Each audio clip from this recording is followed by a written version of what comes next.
Bahay naman ng isang lalaki, tatlong beses na nahuli sa illegal drugs. Sinilbihin ulit yung search warrant. Ayun, may nakumpiska pang baril sa Dinalupihan, Bataan. Detalye ng balita mula kay Danny Kumilang, Aris 37. Danny. Matagumpay na sinilbihan ng search warrant at nakumpiska ng illegal na baril ang isang lalaki na 3 beses nang nahuli sa illegal na droga na ngayon ay sa baril naman sa Barangay Dalaw, Dinalupihan, Bataan.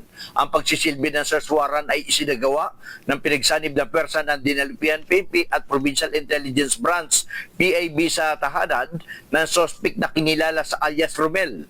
Ang search warrant na isinilbi ay permado ni Honorable Judge Edwin Bonifacio, Executive Judge ng RTC Branch 111, Tarlac City, noong pang Marso 25, 2025.